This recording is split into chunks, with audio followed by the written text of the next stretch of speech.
What if your country wiped out all schools, shut down hospitals, banned money, burned books, and marched millions into the countryside to dig their own graves?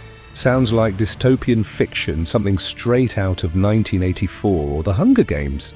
But this terrifying nightmare was real, and it happened in Cambodia between 1975 and 1979. It was called the Khmer Rouge regime, a 4-year hell that turned an entire nation into a killing field. Led by the mysterious and merciless Pol Pot, the Khmer Rouge promised a classless paradise, but instead delivered one of the most horrifying genocides in human history. Let's peel back the curtain on this dark chapter where nearly 2 million people vanished and silence screamed louder than bombs. The rise of the Khmer Rouge. To understand how Cambodia fell into such horror, we need to rewind to the early 1970s. Cambodia, a small Southeast Asian nation, was being dragged into the chaos of the Vietnam War. The United States was secretly bombing Cambodian territory to attack Vietnamese communist fighters hiding across the border, destabilizing the Cambodian government. Amid this chaos, a radical communist group, the Khmer Rouge, gained popularity.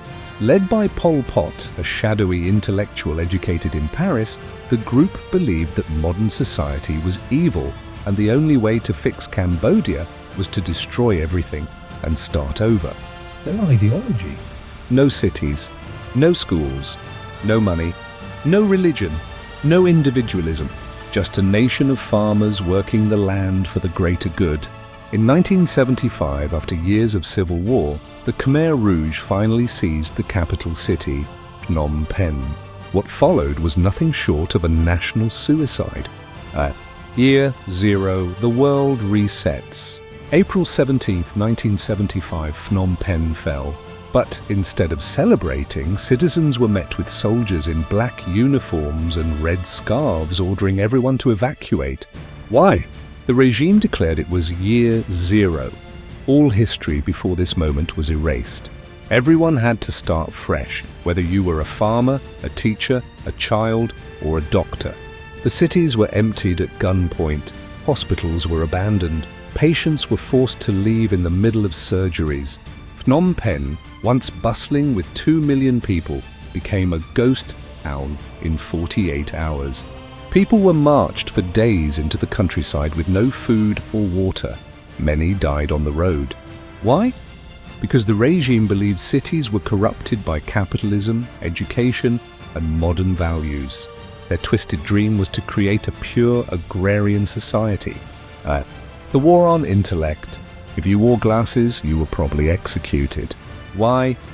Glasses meant you could read, thus you were an intellectual and therefore an enemy. The Khmer Rouge feared knowledge. They saw education, religion, and free thinking as threats. So they slaughtered teachers, monks, doctors, engineers, artists, even people who spoke foreign languages or had soft hands. Entire families were arrested based on suspicion alone. The motto of the Khmer Rouge was chilling. To keep you is no benefit. To destroy you is no loss. People were sent to re-education camps where they were tortured, starved, or simply killed. One of the most infamous was S21, a high school turned into a prison. Of the 20,000 people who entered S21, only 7 survived. The killing fields. Across Cambodia, thousands of mass graves, now called the killing fields, became the final resting place for millions. Children were often killed in front of their parents. Infants were swung by their feet and smashed against trees. Why such brutality?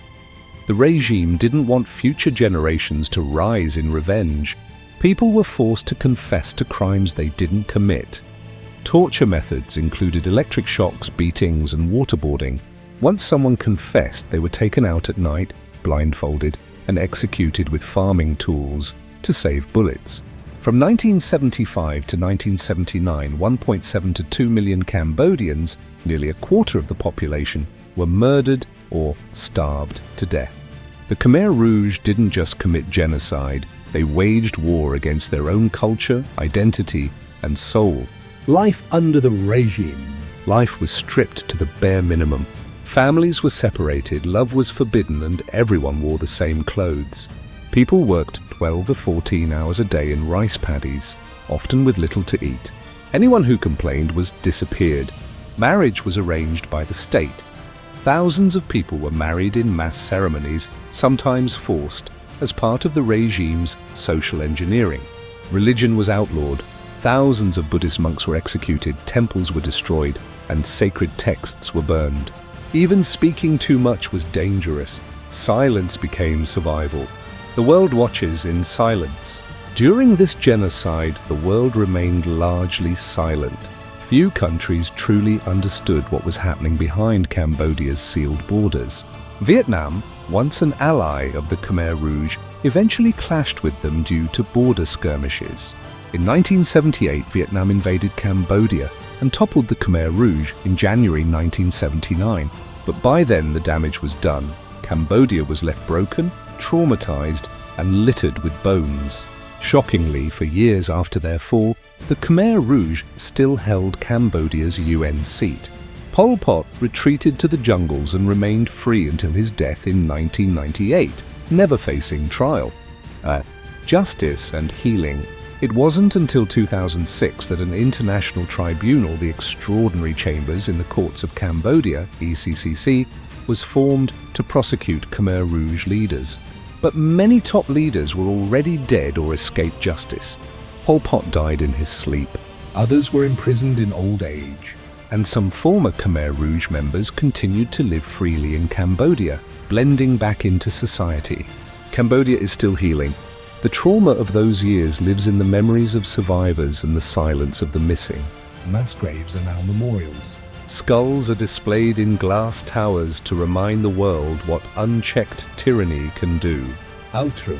The ghosts still whisper. The story of the Khmer Rouge isn't just history, it's a warning.